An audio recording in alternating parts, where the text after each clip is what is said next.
Wu City, inside an e-commerce park. Cheng Zhu left a live streaming studio where a female anchor was promoting products and returned to his office. He plopped down into his chair, skillfully clamped a cigarette between his lips, then picked up a SD DuPont lighter that was on his desk. With a flick of his thumb, Cheng Zhu flipped open the lighter's lid, producing a crisp ding. This particular SD DuPont lighter had an official price of $13,200. As he always said, he bought it just for the sound. Inside the office, Cheng Zhu freely puffed out clouds of smoke, even resting his feet on the desk. He picked up his phone, opened TikTok, and immediately saw one of his female anchors busily promoting products. Cheng Zhu watched for half a minute, and then casually swiped past it. I'm quite confident in Yi's business capabilities. Yi was the top anchor in his company, whom he had personally mentored. Just her alone brought him close to an 8-figure income annually. That was certainly less than the top product promoters, but it was more than enough to make Cheng Zhu's profits overflow. Cheng Zhu treated her well too,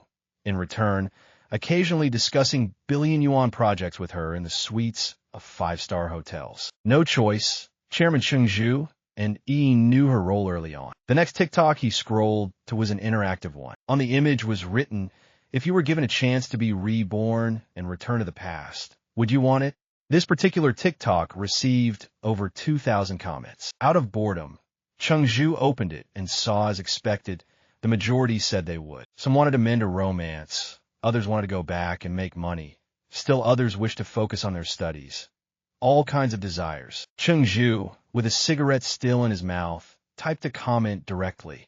Not interested. Then he attached an image. It was a screenshot of one of his bank account balances showing over 6 million. As a successful young man with over 6 million in just one account, rebirth my ass, go back to a life of poverty and be a loser again. Among this circle of friends, Cheng Zhu was recognized as the king of boastfulness. No one could outbrag him. While boasting is a natural trait for most people, he truly excelled at it. He lived more carefree than most, with a touch of unrestraint. Unlike some of his friends who had to beat around the bush to show off, his comment, unsurprisingly, stood out among thousands. Soon he received several replies. "Where did you find this internet pic? Trying to pass it off as real." Images with mosaics are treated as fake. If this was real life, and you had 6 million in one card, I'd call you boss, but here on TikTok, you fall short, buddy. Damn, got flexed on. Delete it. I'll post a real one. I have 10,000 of these types in my gallery. Cheng Zhu extinguished his cigarette in the ashtray and laughed indifferently, not bothering to reply to these comments. As the light from the cigarette finally went out, he suddenly felt the world spinning around him. The next moment, he completely lost consciousness. Cheng Zhu. Cheng Zhu. A female voice began to ring in his ears. As his vision gradually returned, he saw a girl with chestnut-colored long hair, standing in front of him, looking annoyed. Cigarettes were also scattered on the ground. The scene felt somewhat familiar to Cheng Zhu, but he couldn't quite remember at that moment. Next to him and the girl stood 2 men and 1 woman. One of the men even said to Cheng Zhu, are you putting on a show of melancholy here? Smoking is harmful to your health. Plus, you shouldn't have spoken to Xinyue like that. The next moment, Cheng Zhu felt his brain swelling slightly, and memories that had become a bit blurry were now getting clearer. Damn it, the dead memories are attacking me. He remembered this was the summer of 14, right after high school graduation. He and the girl in front of him, namely Xinyue, had affirmed their relationship, marking the first romance of his life. This was their first big fight, and Xinyue had brought up breaking up. During his adolescent years, Cheng Zhu, somewhat melancholic and non-mainstream, began to smoke out of heartbreak, somewhat intentionally for Xinyue to see. It was similar to how some girls would get drunk and call their exes after a breakup, demonstrating their suffering. Thinking back on his past, he realized this was how he took to smoking cigarettes, supposedly contributing to national defense in his own silly way. The man who had just chastised Cheng Zhu was their class monitor, Li Rue. A good student and from a wealthy family, his father drove a car that was labeled as a Mercedes S350, but was actually an S300 with a modified emblem. Li Rue had always liked Xinyue, and their fathers seemed to be from the same village, having known each other since childhood. What's the saying? A celestial beauty cannot compare to a childhood friend. Li Rui wasn't tall or particularly handsome, unlike Cheng Zhu, who was 182 centimeters tall and had a roguish charm. During this initial romance, Cheng Zhu found Li Rui the most annoying. Under the guise of childhood friends, Li Rui would chat with Xinyue every day. Each time the couple argued, he would immediately comfort her, even inviting her for meals and movies, all under the flag of growing up together. Whenever an opportunity arose, he would try his best to show how gentle and considerate he was, a true nice guy. Unfortunately, at this stage, Li Xinyue was still focused on looks, not yet transitioning towards materialism. As the dead memories continued to assault Cheng Zhu, he remembered going back to make up with Li Xinyue, tails between his legs, after the fight. Initially, the fight had started because she had been unreasonable, but as soon as she played the breakup card, Cheng Zhu would foolishly surrender. Of course, in the end, they truly made up, and Li Rui ended up like a tool, having consoled Li Xinyue for 3 days, only to be sidelined with a good brother card. In those days, acknowledging each other as brothers and sisters was still popular among students. Just as Su's song still sings in his song, "She is just my little sister." At that moment, seeing Cheng Zhu still silent, Li Rui couldn't help but say again, "Cheng Zhu, it was wrong of you to start smoking. Don't you see how upset Xinyue is?" Standing to the side, another guy and girl spoke up. The guy with dark skin and acne said, "Brother Zhu, let's not take up smoking. It indeed harms our health." Cheng Zhu glanced at the boy called Wang Anquan, his gaze softening slightly. Wang Anquan's father was a firefighter. Sticking to the principle of safety first, he had named his precious son accordingly. He had been Cheng Zhu's high school desk mate and was his best friend from those days. The girl standing next to Wang Anquan was Chun Rongrong, Li Xinyue's best friend. Unlike Li Rui, who used the smoking issue to bring Cheng Zhu down, Wang Anquan genuinely cared for him. Cheng Zhu turned to look at Li Rui, scrutinizing this relentless monitor who was continually scheming to steal his girlfriend, and smirked. "Do you know the saying, nice guys finish after dogs? What level are you to steal my girl?" In the pecking order of guys, warm guys rank even below the bootlickers. Even if Li Xinyue and I don't make up this time, it's not your turn, you sheep in wolf's clothing. However, at this time, the term warm guy seemed still to be a compliment. Although Li Rui didn't fully grasp the underlying message in Cheng Zhu's words, anyone with half a brain would realize he was being insulted. "Cheng Zhu, you..." In front of Li Xinyue, he held back even from saying, "You F asterisk asterisk asterisk," maintaining what he believed was a gentlemanly and nice guy image. In the end, he could only slightly raise his voice and said, "What do you mean?" "What do I mean? Do you really need to ask?" Cheng Zhu raised his eyebrows slightly. He grinned and said, "You know, I generally don't say things to embarrass people, but if I ever do..." Cheng Zhu paused briefly, his smile broadening. "It means I really want to embarrass you."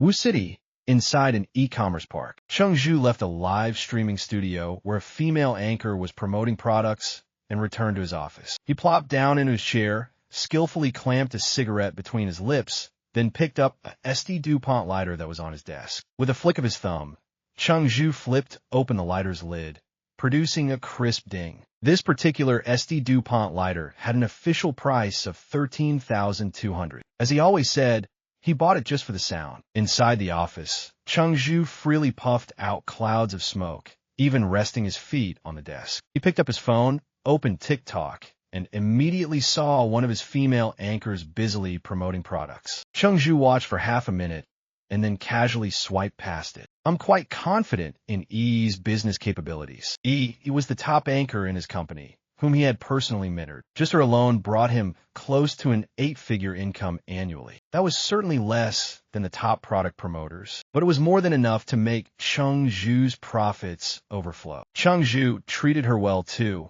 in return, occasionally discussing billion-yuan projects with her in the suites of 5-star hotels. No choice, Chairman Cheng Zhu and E knew her role early on. The next TikTok he scrolled to was an interactive one. On the image was written, "If you were given a chance to be reborn and return to the past, would you want it?" This particular TikTok received over 2,000 comments. Out of boredom, Cheng Zhu opened it and saw, as expected, The majority said they would. Some wanted to mend a romance, others wanted to go back and make money.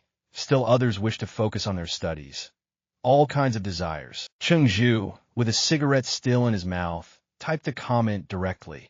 Not interested. Then he attached an image. It was a screenshot of one of his bank account balances showing over 6 million. As a successful young man with over 6 million in just one account, rebirth my ass. Go back to a life of poverty and be a loser again. Among this circle of friends, Cheng Zhu was recognized as the king of boastfulness. No one could outbrag him. While boasting is a natural trait for most people, he truly excelled at it. He lived more carefree than most, with a touch of unrestraint. Unlike some of his friends who had to beat around the bush to show off, his comment, unsurprisingly, stood out among thousands. Soon he received several replies. Where did you find this internet pic? Trying to pass it off as real. Images with mosaics are treated as fake. If this was real life, and you had 6 million in one card, I'd call you boss, but here on TikTok, you fall short, buddy. Damn, got flexed on. Delete it. I'll post a real one. I have 10,000 of these types in my gallery. Cheng Zhu extinguished his cigarette in the ashtray and laughed indifferently, not bothering to reply to these comments. As the light from the cigarette finally went out, he suddenly felt the world spinning around him. The next moment, he completely lost consciousness. Cheng Zhu. Cheng Zhu. A female voice began to ring in his ears. As his vision gradually returned, he saw a girl with chestnut-colored long hair, standing in front of him, looking annoyed. Cigarettes were also scattered on the ground. The scene felt somewhat familiar to Cheng Zhu, but he couldn't quite remember at that moment. Next to him and the girl stood 2 men and 1 woman. One of the men even said to Cheng Zhu, are you putting on a show of melancholy here? Smoking is harmful to your health. Plus, you shouldn't have spoken to Xinyue like that. The next moment, Cheng Zhu felt his brain swelling slightly, and memories that had become a bit blurry were now getting clearer. Damn it, the dead memories are attacking me. He remembered this was the summer of 14, right after high school graduation. He and the girl in front of him, namely Xinyue, had affirmed their relationship, marking the first romance of his life. This was their first big fight, and Xinyue had brought up breaking up. During his adolescent years, Cheng Zhu, somewhat melancholic and non-mainstream, began to smoke out of heartbreak, somewhat intentionally for Xinyue to see. It was similar to how some girls would get drunk and call their exes after a breakup, demonstrating their suffering. Thinking back on his past, he realized this was how he took to smoking cigarettes, supposedly contributing to national defense in his own silly way. The man who had just chastised Cheng Zhu was their class monitor, Li Rue. A good student and from a wealthy family, his father drove a car that was labeled as a Mercedes S350, but was actually an S300 with a modified emblem. Li Rue had always liked Xinyue, and their fathers seemed to be from the same village, having known each other since childhood. What's the saying? A celestial beauty cannot compare to a childhood friend. Li Rue wasn't tall or particularly handsome, unlike Cheng Zhu, who was 182 centimeters tall and had a roguish charm. During this initial romance, Cheng Zhu found Li Rue the most annoying. Under the guise of childhood friends, Li Rue would chat with Xinyue every day. Each time the couple argued, he would immediately comfort her, even inviting her for meals and movies, all under the flag of growing up together. Whenever an opportunity arose, he would try his best to show how gentle and considerate he was, a true nice guy. Unfortunately, at this stage, Xinyue was still focused on looks, not yet transitioning towards materialism. As the dead memories continued to assault Cheng Zhu, he remembered going back to make up with Xinyue, tails between his legs, after the fight. Initially, the fight had started because she had been unreasonable, but as soon as she played the breakup card, Cheng Zhu would foolishly surrender. Of course, in the end, they truly made up, and Li Rue ended up like a tool, having consoled Xinyue for 3 days, only to be sidelined with a good brother card. In those days, acknowledging each other as brothers and sisters was still popular among students. Just as Su Song still sings in his song, "She is just my little sister." At that moment, seeing Cheng Zhu still silent, Li Rue couldn't help but say again, "Cheng Zhu, it was wrong of you to start smoking. Don't you see how upset Xinyue is?" Standing to the side, another guy and girl spoke up. The guy with dark skin and acne said, Brother Zhu, let's not take up smoking. It indeed harms our health. Cheng Zhu glanced at the boy called Wang Anquan, his gaze softening slightly. Wang Anquan's father was a firefighter. Sticking to the principle of safety first, he had named his precious son accordingly. He had been Cheng Zhu's high school desk mate and was his best friend from those days. The girl standing next to Wang Anquan was Chun Rongrong, Xinyue's best friend. Unlike Li Rue, who used the smoking issue to bring Cheng Zhu down, Wang Anquan genuinely cared for him. Cheng Zhu turned to look at Li Rue, scrutinizing this relentless monitor who was continually scheming to steal his girlfriend, and smirked. Do you know the saying, nice guys finish after dogs? What level are you to steal my girl? In the pecking order of guys, warm guys rank even below the bootlickers. Even if we Xinyue and I don't make up this time, it's not your turn, you sheep in wolf's clothing. However, at this time, the term warm guy seemed still to be a compliment. Although Li Rue didn't fully grasp the underlying message in Cheng Zhu's words, anyone with half a brain would realize he was being insulted. Cheng Zhu, you in front of Li Xinyue, he held back even from saying, you F asterisk asterisk asterisk, maintaining what he believed was a gentlemanly and nice guy image. In the end, he could only slightly raise his voice and said, what do you mean? What do I mean? Do you really need to ask?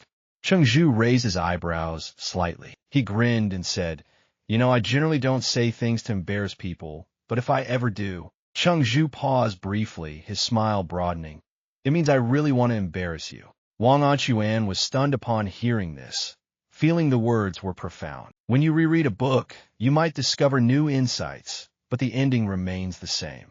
He silently noted this statement, deciding to share it with others at an appropriate occasion after college. Moreover, when Brother Zhu was talking, he didn't look at me. He looked out the window, which made him seem even more profound. You see, after Cheng Zhu became accomplished at a young age, all the second-generation rich and first-generation entrepreneurs around him acknowledged that he had the strongest vibe. Wang Anquan, still a student party member, couldn't handle him. But the amount of information in that statement was quite a lot. Wang Anquan felt that Cheng Zhu might be disheartened, seemingly determined to break up and resolve the outcome once and for all. He just sighed and said, actually, Rongrong told me that Li Xinyue is just a bit of a princess at heart, but she still cares about you a lot. This made Cheng Zhu turn his head abruptly, sizing up Wang Anquan from top to bottom. He frowned and said, is it because Chun Rongrong and Li Xinyue are best friends, so you don't really want me to break up with her, making it easier for you to get close to Chun Rongrong? Although this was partly what Wang Anquan was thinking, he still bluffed loudly in defense. How could that be, Brother Zhu? Your mind is really dirty. If it isn't, then good, said Cheng Zhu to him. His impression of Chun Rongrong was rather vague. Although some memories had resurfaced after his rebirth, he only remembered her as the first female classmate to get married in his class, seemingly getting pregnant before graduating from college, then forcing the man to marry her, or she would create a big scene. He hadn't interacted much with her afterwards, so he didn't have many memories. All he knew was that she seemed to have borrowed money from Wang Anquan after getting married, but he hadn't delved deeper into it because he was too busy at that time. Speaking of which, Cheng Zhu found the concept of rebirth quite fascinating. He had returned to his teenage years, yet with the mindset of many years later. During this period, he would have had a few years of being rather innocent. He had broken up with Li Xinyue after college and was heartbroken. But during that time, there was a female classmate who really cared about him, often initiating conversations with him and comforting him. Although this classmate was not as pretty as Li Xinyue, she spoke softly and, more importantly, had long legs. Cheng Zhu fell in love again, only to experience the stifling sensation of drowning in love, with the outcome still being awful, something he'd rather not remember. From then on, Cheng Zhu underwent some changes. He didn't become afraid of falling in love, didn't start preaching closing off one's heart, or the first move in getting back on track is to sever the person in your heart. His mindset simply changed, but life went on. Interact when it's time to interact. Break up when it's time to break up. Don't trap yourself or be too scared to keep moving forward. In all major navigation apps, there's a voice prompt that tells you when you've taken a wrong turn. Please choose an appropriate place to turn around and replan your route. It's not a big deal. Maybe that's why his friends thought he was the most carefree amongst them. The bus was traveling through Hang City.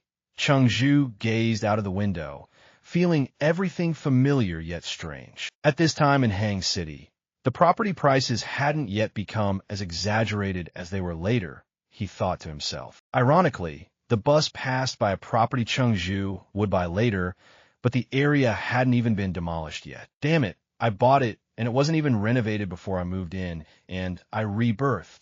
Cheng Zhu was frustrated to no end. This made him set a goal in his mind, to buy a house while the prices were still low and properly compensate himself. Now it's 2014, and although it just seems like a few years back in time, there are actually quite a few ways to make money, Cheng Zhu began to ponder. Just as he was thinking about how to madly make money, his phone beeped. It was a WeChat message from Xinyue. This time, it's really over, she had sent. Old routine, Cheng Zhu thought, laughing. Many people like doing this, clearly wanting the other person to make amends, yet employing harsh words to push the other party to the edge, telling them there won't be another chance if they don't give in. Wang Anchuan, being quite gossipy, leaned over to look. With student dynamics being straightforward, in a college dorm, you might even have a think tank advising on text responses while looking over messages. Then, he saw Cheng Zhu typing quickly, replying with, "Okay then." Just 2 words, and Wang Anchuan's eyes widened in surprise. Following this, the typing indication at the top of the chat box showed up,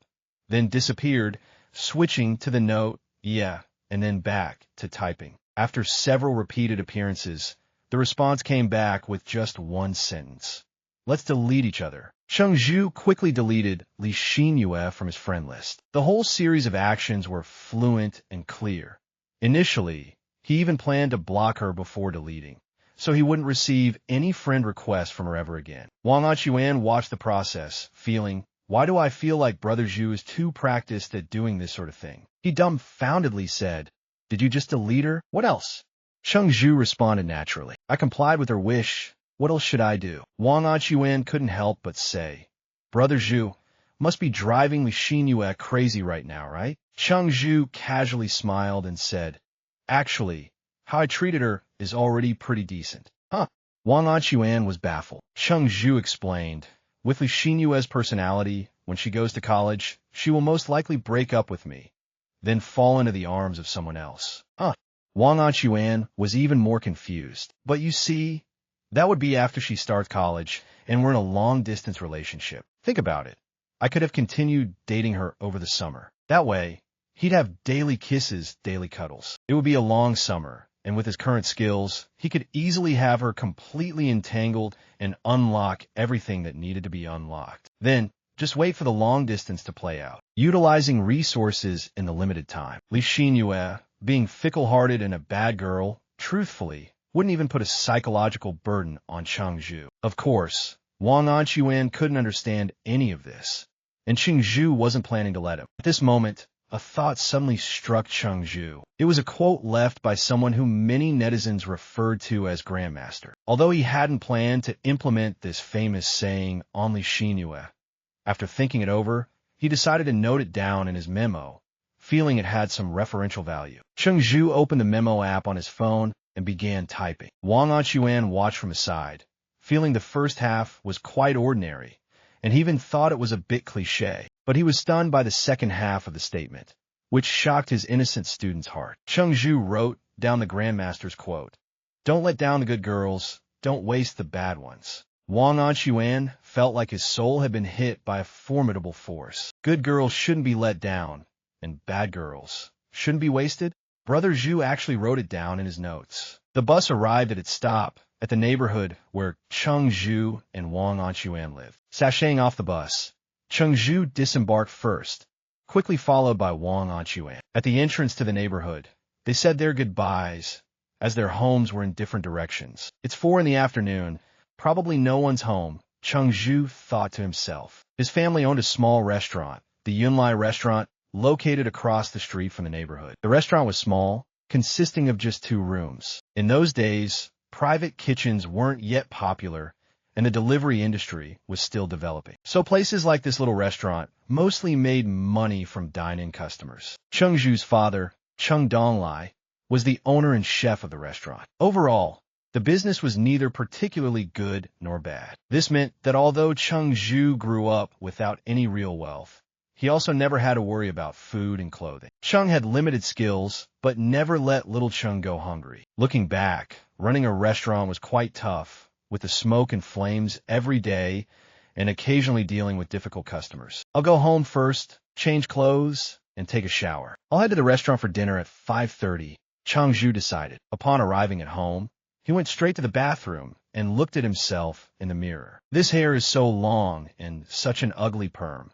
Cheng Zhu couldn't help but think. During those days, perming hair in the style of a middle part or a 4/6 part seemed to be the trend. Once high school was over, many students let loose and splurged at hair salons. But this perfect hairline is really something to miss, Cheng Zhu couldn't help but say. Before showering, Cheng Zhu looked for a change of clothes in the wardrobe. He searched for a while and found that his trousers were either cropped or so long they dragged on the ground. Oh, I remember now. Showing ankles was the fashion at that time. Either wear crop pants or roll up the trouser legs. Cheng Zhu chuckled. He faintly remembered a special method of rolling up the trouser legs to create the look of tapered pants. In the end, he picked out a pair of black sweatpants. After the shower, he did not rush out, but sat at the desk in his room, took out his phone, and checked his total assets. I have a total of 12,312 yuan, Cheng Zhu murmured. After the high school graduation exams, his elders would give red envelopes as gifts. In Zhejiang province,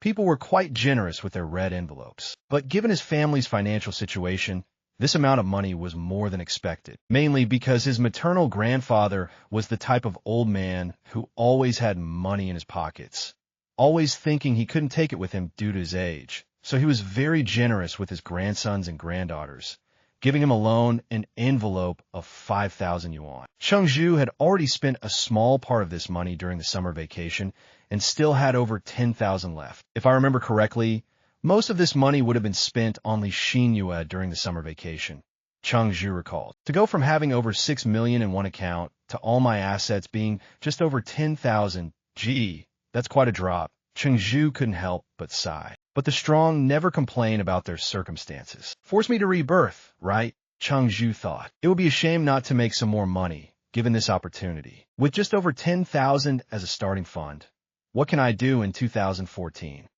Cheng Zhu pondered. He checked the date.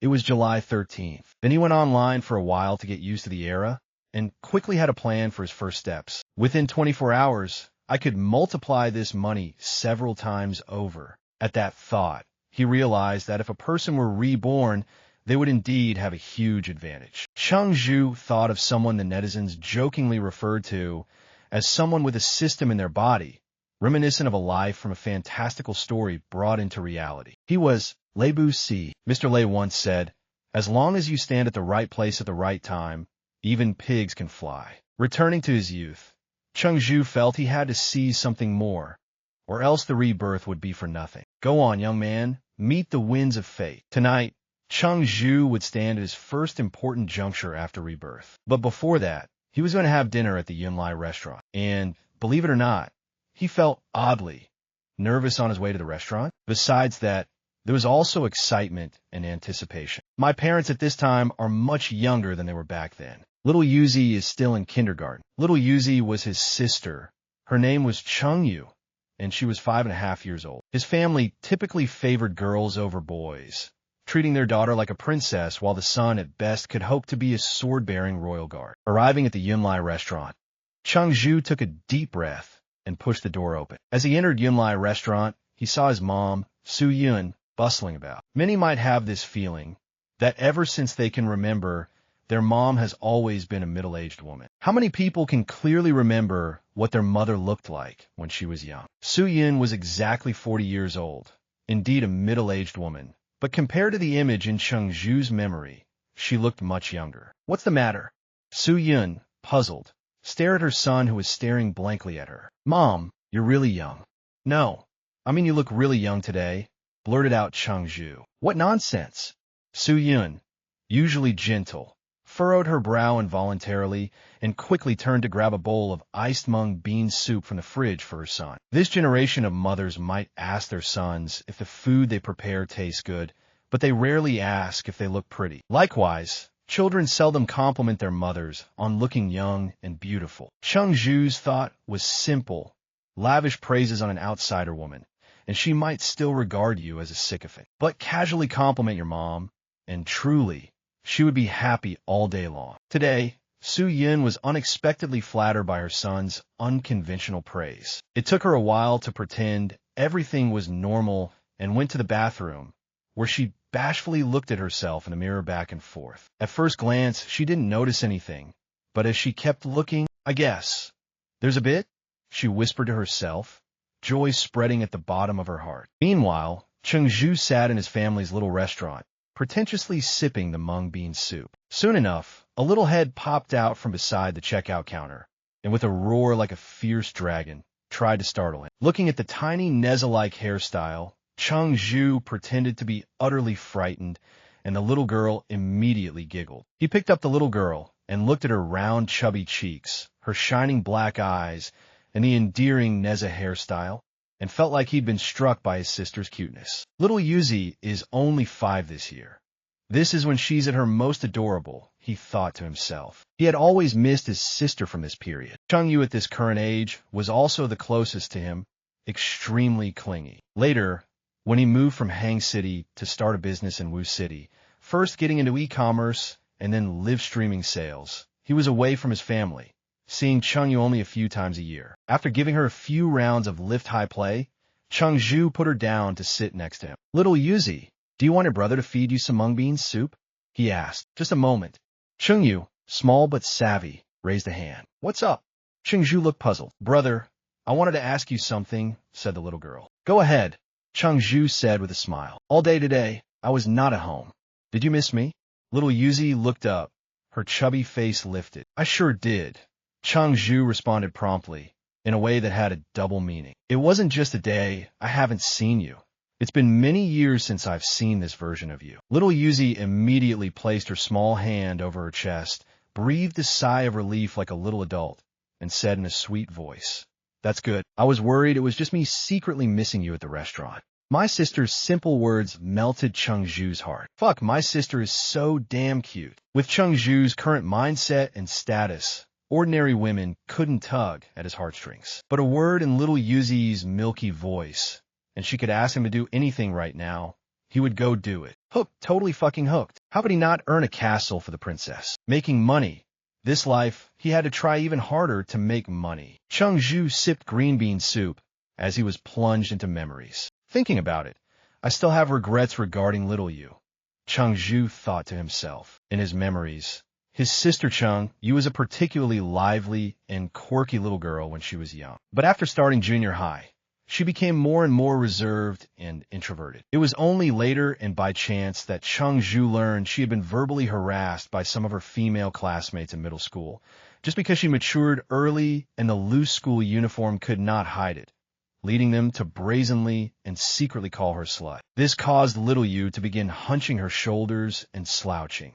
Over time, her whole demeanor could not be changed back, and she became more and more insecure. For a girl, posture and temperament are really important. The same face, paired with different demeanors and temperaments, can undergo earth-shaking changes. These things he only learned later on from little Yu's best friend, angering Cheng Zhu to the point of wanting to tear those girls' foul mouths. That girl loved to chat with Cheng Zhu, thinking her best friend's brother was completely different from the boys in school. Afterward, Cheng Zhu insisted on sending his sister to attend Pilates classes that cost a few hundred yuan each, as well as hiring someone to correct her posture, but her character was hard to change back. In the future, I need to pay more attention to this issue, he thought to himself. With that thought, he stood up again and went to the restaurant kitchen. Here, as his father, Cheng Donglai, glanced at his son, he said indifferently. The Cheng family was famously biased towards girls. Cheng Donglai was as passionate as fire with his daughter,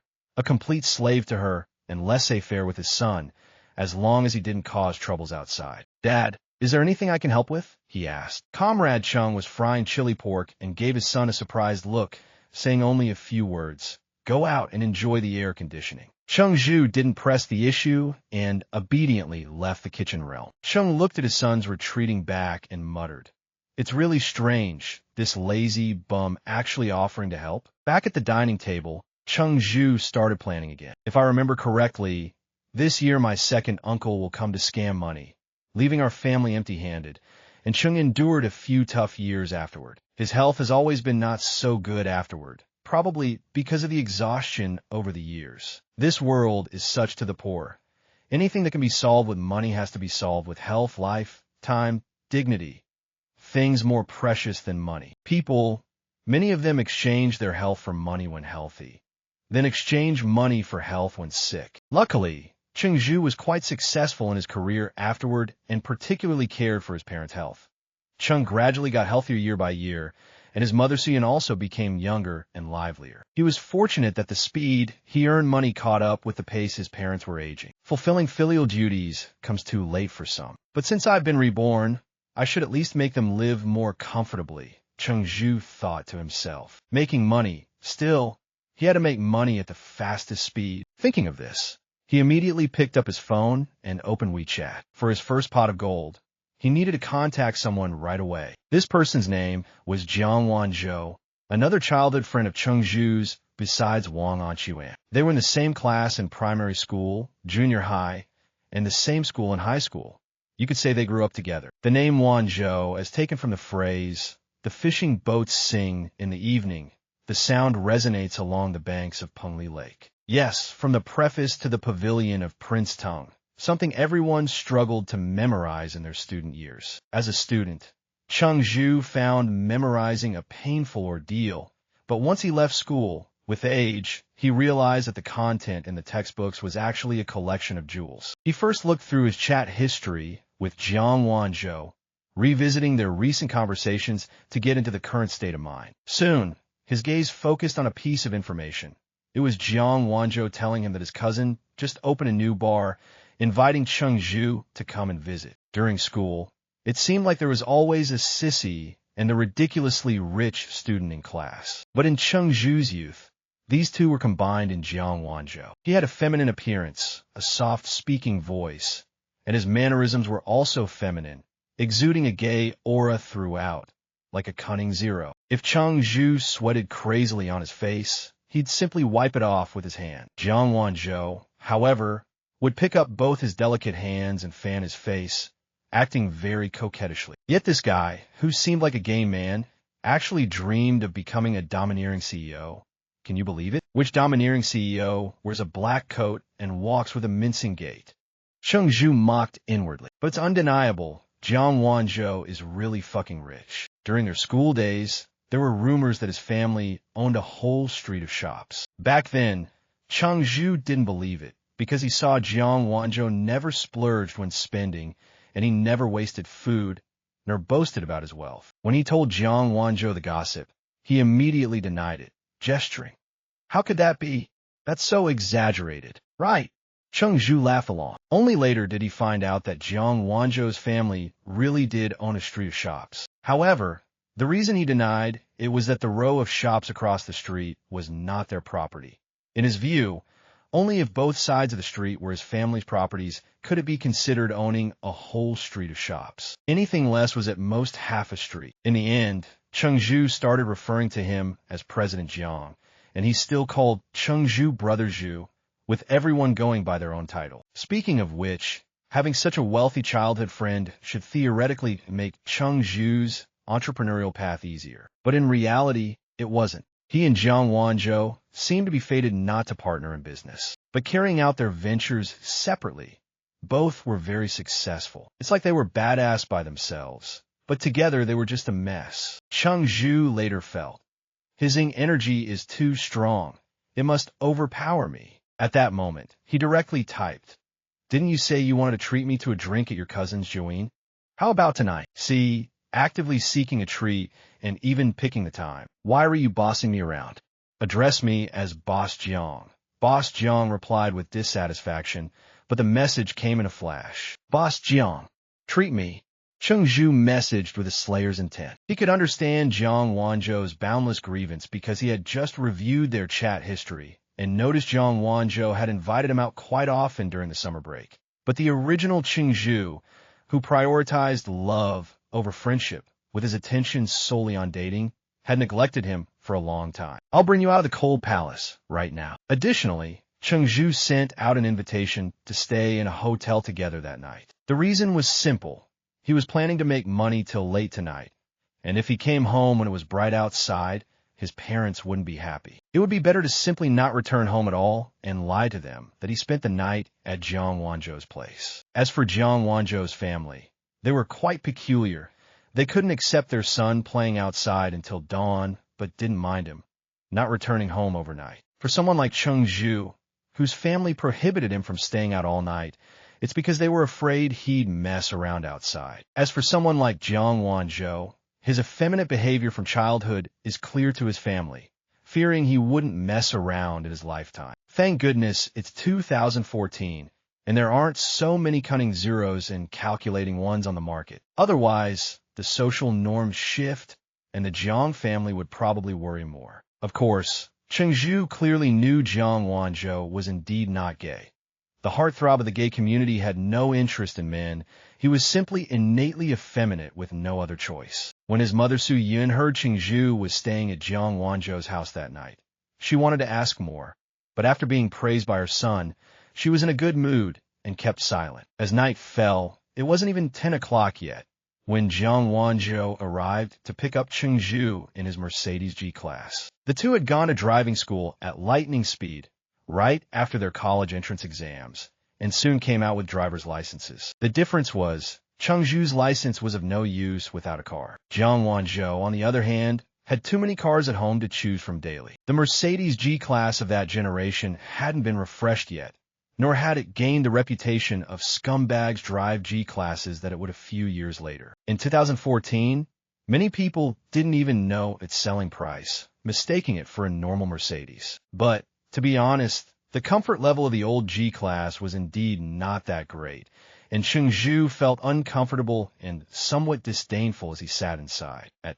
Jiang Wanzhou's age, he should have preferred his mother's white Bentley Continental GT. But don't forget, although he looks and acts gay, he dreams of being a domineering CEO, so he prefers cars with a more dominating presence. Once inside, Cheng Zhu closed the car door with force, listening to the sound unique to a Mercedes G-Class, akin to the loading of a bullet. "Long time no see, Boss Jiang," Cheng Zhu said genuinely. "You still know it's been a long time."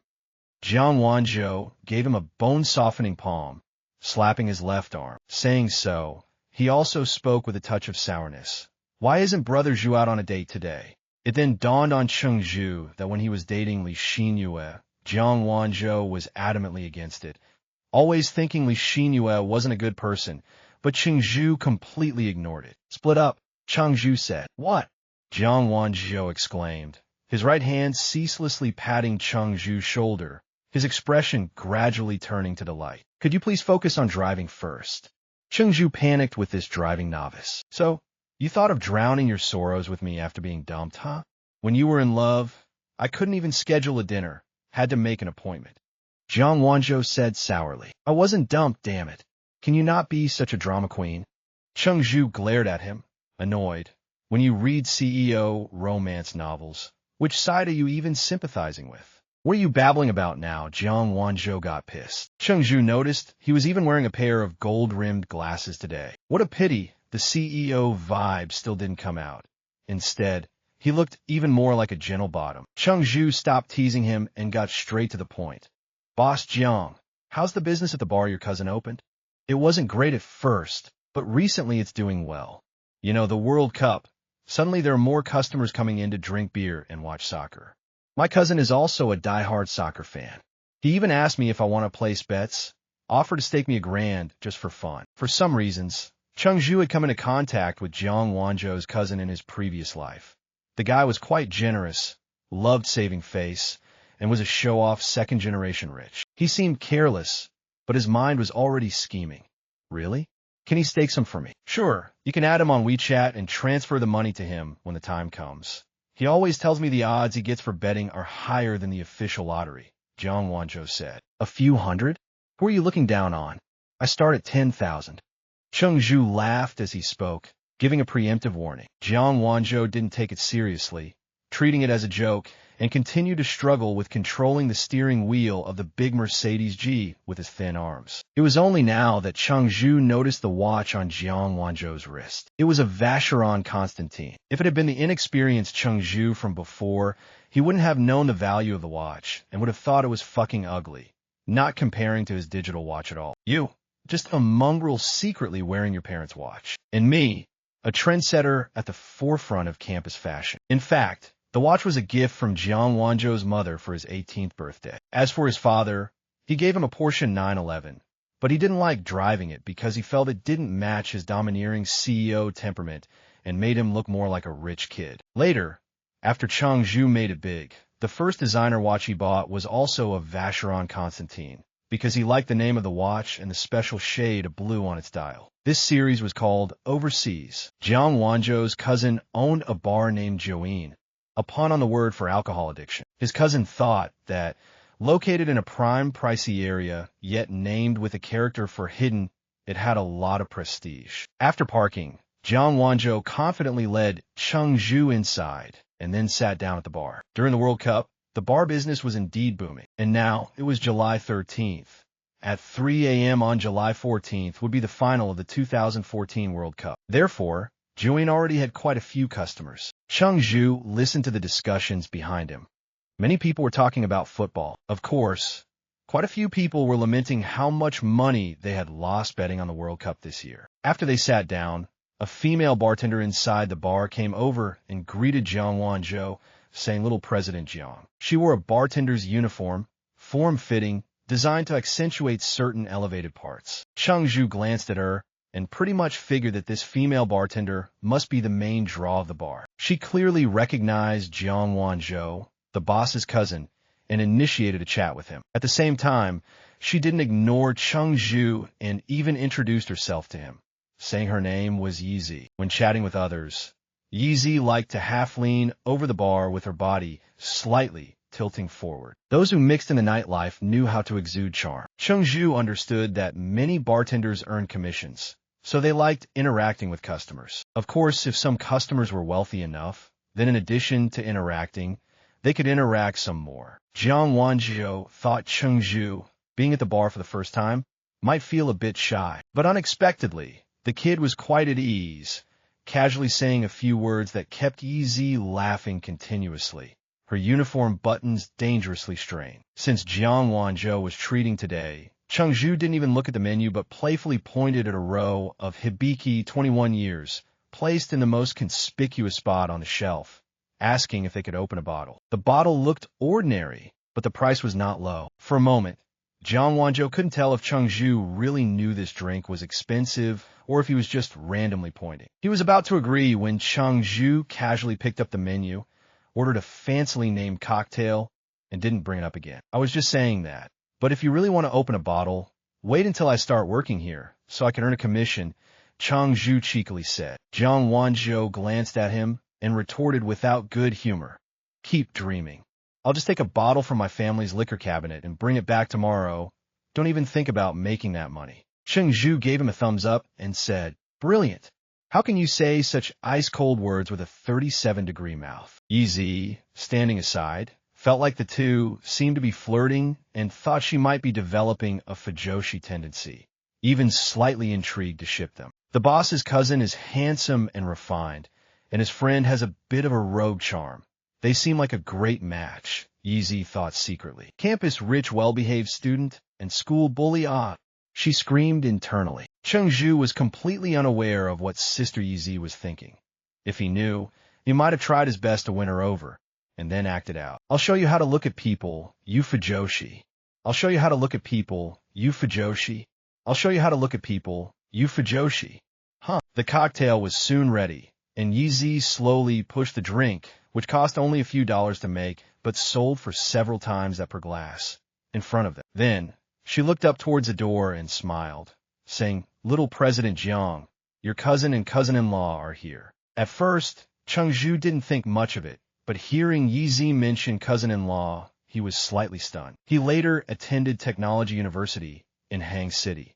Jiang Wanzhou's cousin was Cheng Zhu Sr. by 1 year at the university, very famous, the dream campus goddess for countless people, absolutely a rich and beautiful girl. When Jiang Wanzhou came to Technology University to find him, he had also invited his cousin to have a meal together. He wasn't sure if he was serious or just teasing, but he had privately told Cheng Zhu that his cousin had never been in a relationship and asked, "What do you think? Want to give a shot?" But Cheng Zhu thought that someone of her social class could easily spend on a piece of clothing what amounted to his living expenses for several months. He couldn't afford a date, much less maintain her. Speaking of which, Jiang Wanzhou revived his spirits and asked, "How much you planning to bet? A few hundred? This CEO will join you for some fun." Hilarious. Only the moneyless ones need your support. The rich ones end up supporting you. You really think about that crap? Playing the macho card here, are we? As the saying goes, marry a good person first, strike it rich with a noble person later. Marry a rich woman and do both. Damn, did I think too small? Cheng Zhu joked to himself. Back then, he had brushed it off with, "What? You want to call me brother-in-law, huh?" He thought it was an immature idea. As for now, well, he often had some overly mature ideas. Of course, Cheng Zhu was also clear in hindsight that with his standard from his past university days, relying on his somewhat rogue handsome face and an athletic build comparable to sports students, snagging an average pretty girl would certainly not be a problem. But when it came to the level of Jiang Wanzhou's older cousin, the chances were next to none. At this moment, he turned his head toward the entrance of the bar and noticed many male customers uniformly looking in the direction of the door. Some of them were acquainted with the bar owner, Shun Minglang, while others were drawn by the woman beside Shun Minglang. Her name was Shun Qingning, with a height of at least 1.68 m, wearing a black knee-length dress that revealed a pair of smooth and well-proportioned calves. Half a circle of small pearls adorned the neckline of the dress, but the pearl's white was far less enticing than the paler white of her skin. She was the typical kind with cold, fair skin which, under the bar lights, appeared even more delicate. More importantly, her aura was also the cooler type, giving off a keep-away vibe. Cheng Zhu noticed a detail at this time. That is, when many beautiful girls are looked at by men, some pretend not to notice, others avoid their gaze. But Shun Qingning was different. She simply glanced around the bar, and with the sweep of this cool beauty's gaze, several men who had been sizing her up actually looked away. Strong presence, as cool as ever. Cheng Zhu sighed internally. In his opinion, this kind of woman not only cut through men, but also women. In fact, Shun Qingning was also very popular among the female students at Technology University. "Ah, sister, slay me." As for Shun Minglang, his physical description, skip. At this point, Shun Minglang and Shun Qingning walked towards Jiang Wanzhou and greeted him. "Yo, if it isn't little President Jiang. Get lost." So annoying. Jiang Wanzhou rolled his eyes at him. His friends calling him little President Jiang would make him happy, but his cousin doing so annoyed him. However, it was obvious that they had a good family relationship. Now, Cheng Zhu's family was quite average in terms of relative relations. His family had the typical clear-cut hierarchy of relationships. In his household, it wasn't about seniority, it was about economic conditions and social status. And actually, many ordinary or even down-and-out families are like this, even more so. Shun Minglang glanced at Cheng Zhu and asked Jiang Wanzhou, "Is this the good friend you mentioned to me on WeChat?" After Jiang Wanzhou nodded, Shun Minglang raised his left hand, revealing his Patek Philippe Nautilus, famously known as Steel King, and shook hands with Cheng Zhu while showing off. Shun Minglang, Jiang Wanzhou's most revered cousin. He said this as though he had completely forgotten that just a few seconds ago, Jiang Wanzhou was telling him to get lost. "You're his good friend, so just call me cousin." "Cousin Cheng Zhu." Cheng Zhu didn't mind calling him that at all and stated his name. "All right, little cousin," Shun Minglang said nonchalantly, not bothering to remember the name. He just called Cheng Zhu little cousin for tonight. At a bar gathering, a handle is enough, and there's no guarantee of further contact in the future anyway. But still, Shun Minglang entertained warmly with a smile. "High school graduate, you smoke, right? Easy, cut 2 cigars for me." There were cigars sold at the bar, and indeed some customers would specifically order them. Some were used to smoking them, while others thought they looked damn cool smoking a cigar. No sooner had these words been spoken than Shun Qingning's gaze stayed fixed on Shun Minglang's face. It was clear she hadn't said a word, but her brother, Shun Minglang, coughed lightly and changed the subject, saying to Yi Zi, "Yi Zi, deliver the cigars to A03. That table over there is my friend's cough. Only after he felt the gaze move away from his face did Shun Minglang playfully slap Cheng Zhu on the shoulder and said, "Thought too much. Expecting me to offer you a cigar?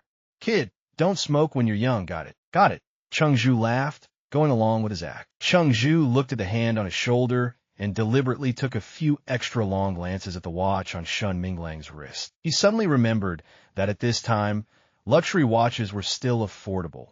Unlike later on, when popular Patek Philippe and Rolex models almost always sold over the retail price, some even quadrupling in value in the secondary market. That's also a way to make money. Why do some rich people get richer? You see, Shun Minglang spends money on a watch to show off, but after a few years, he'll realize, hey, if I sell it now, I even make a damn profit. What's up? At that moment, Shun Minglang raised his wrist and asked, "Looking for the time?" "No, it's cool." Cheng Zhu complimented the watch directly. Shun Minglang immediately beamed. Strangely enough, because the compliment came from a recently graduated high school student, it felt especially sincere. People in his circle would validate the price of a watch, but a high schooler's praise, that's a nod to my taste and style. On the side, Jiang Wanzhou was shocked. Why do I feel like cousin got easily played by him? Feeling validated by the high school student, Shun Minglang laughed and made a big gesture. "Don't sit at the bar anymore, come to a 01. I'm keeping that seat for myself. And Yizi, put the drinks for my little cousin on my tab tonight. You pay for your own." He didn't forget to point at Jiang Wanzhou. This earned Jiang Wanzhou another big eye roll. And so, the four of them made their way to A01 and took their seats. Jiang Wanzhou and Shun Minglang sat on either side of Cheng Zhu. The future cool and distant school senior, Shun Qingning, sat directly across from him. Bathed in the dim light of the bar, he found his future school senior to indeed be a campus goddess, and he affirmed her beauty. Jiang Wanzhou once said his cousin is also talented. She plays the piano and does ballet. A goddess is one thing, long legs another, and damn it, she's a long-legged goddess who can do splits. And she has that icy cold face to boot. This made him feel increasingly good tonight. Who comes to a bar wanting a bunch of plain Janes at their table? He thought to himself, my parents always wanted me to become an outstanding person, and clearly I've completed 4/5 of that, becoming quite the colorful person. P.S. Thanks to in poor journey, yet one may prosper for the Silver League reward, and also thanks to some new friends for their rewards and votes, are these 2 chapters of nearly 8,000 words considered an extra update.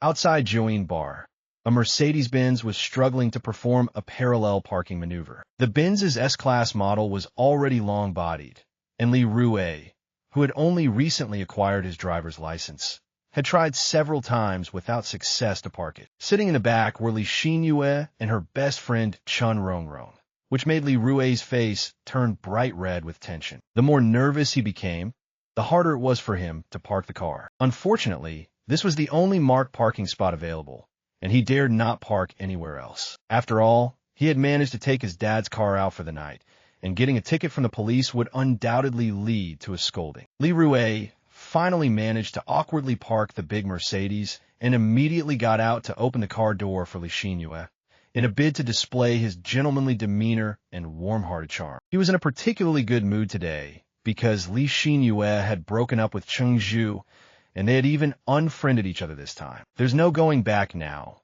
Their relationship is definitely beyond repair. So, he immediately sought out Chun Rongrong and asked her to invite Li Xinyue to the bar for a drink that evening. Chun Rongrong had sneaked off to nightclubs back in her high school days and had even dated a club promoter. How else to explain her radiant aura of fertility? Li Xinyue, on the other hand, had never been to a bar. For some students at this stage, a nightclub was a forbidden place, yet there was also a curious attraction. Li Rue specifically chose a quiet bar, not one of those dance clubs, because he knew that would surely result in a refusal from Li Xinyue. On their way there, he was posturing the whole time. This bar called Join, I'm pretty familiar with the owner. In reality, it was his cousin who knew Shun Minglang, and the bar had just opened when his cousin helped to advertise it on social media. Li Rue didn't personally know Shun Minglang at all. When he went to pay later, he was going to use his cousin's membership card as if it were his own, thinking that it would make him look cooler. Before they left, he had already discussed with his cousin about transferring the money afterwards. Quite a childish act, but some guys just go through such phases. And believe it or not, some dudes, not just at 18, but even at 28, still like to front with all kinds of inexplicably lame pretenses. On the way to the bar, Xinyue and Chen Rongrong sat at the back, chatting about Cheng Zhu. Xinyue retold their conversation, which was frustrating and amusing to Chen Rongrong. When Ye told him, "We're truly finished this time," he actually responded with a casual "okay." What kind of rare genius comes up with that? A simple "okay" or "sure" wouldn't have been as bizarre as that. How can he be like that? Chen Rongrong couldn't help but blurt out her criticism. Li Rue chimed in at the right moment. When I heard him say he was behind Warm Guys and Dogs, I knew something was off about his attitude. A man should always treat a woman unconditionally well. A woman is there to be unconditionally adored. This kid was still sticking to his warm guy persona. Li Rue felt that at this moment, he must appear in stark contrast to Cheng Zhu in Li Xinyue's eyes. Exactly. Chen Rongrong voiced her agreement. She and Li Xinyue were similar. Both tended to be high maintenance during their romances. Birds of a feather, so to speak, which is why she resonated strongly with Li Rue's views, deeming Cheng Zhu to be in the wrong. Little did she know, in Cheng Zhu's eyes, acting out as a true princess was considered princess sickness. But what were they displaying? It looked more like wild chicken emotional instability syndrome. At that moment, the three of them walked into Juin Bar, each feeling a touch of novelty about the place. The bar was somewhat dimly lit, and it wasn't until they were seated that they realized the person sitting opposite them seemed to be Cheng Zhu. "It's Cheng Zhu," Chen Rongrong whispered. Li Rue cursed inwardly at the bad luck and suggested, "Should we switch to a different bar?" However, Li Xinyue shook her head, her gaze fixated on Shun Qingning. Even though she could only see her side profile, Shun Qingning's demeanor, appearance, or those unmistakably long legs all seemed to be a notch higher than Li Xinyue's. Furthermore, she exuded an indescribable air of nobility, like a cool and rich young lady. Some girls just have that vibe. One look, and you could tell they came from a wealthy family. Shun Qingning was one of those girls. "No, let's stay here," Li Xinyue suddenly said. Well, okay then." Li Rue and Chen Rongrong exchanged a glance. Chen Rongrong asked in a low voice, "Do you recognize any of the people with Cheng Zhu?" Li Xinyue shook her head and said, "I only know Jiang Wanzhou. He's a good friend of Cheng Zhu, but I don't like him. He's too effeminate." On the other side, Cheng Zhu and Jiang Wanzhou had also noticed Li Xinyue and the other sitting not far across from them. Jiang Wanzhou smiled and said, "Look, your recently ex-girlfriend is there." No sooner had the words left his mouth than Shun Minglang seemed to perk up, asking, Where?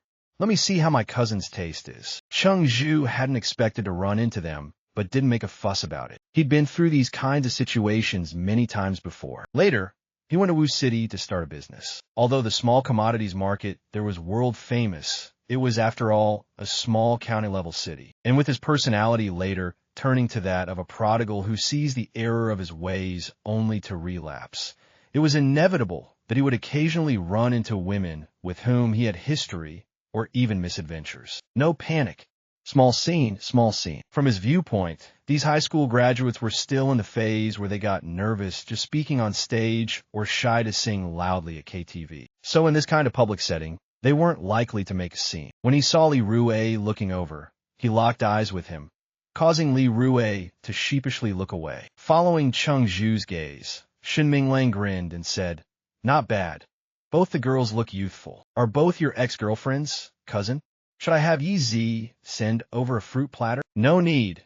Cheng Zhu replied with a laugh. Cousin's quite the generous one. While everything was relaxed and comfortable on their side, it was a different story for Li Xinyue's group, now feeling increasingly uneasy because Shun Minglang and Shun Qingning kept looking over, resulting in an unfamiliar discomfort. She felt a level of embarrassment she had never experienced before, and because of this embarrassment, she became even more annoyed with Cheng Zhu. It's all his fault. At this moment, the bar screens were playing a replay of the World Cup. Numerous patrons around them were still discussing the previous match. Some were excited, others regretful. Chen Rongrong initiated a new topic. "I've heard a lot of people are betting on the games recently. Do you know anyone who's doing it?" Li Xinyue shook her head, clearly distracted. Li Rue, however, seized the moment and boasted, "In a few hours, it will be the World Cup final between Argentina and Germany. I'm planning to place a small bet of 2,000.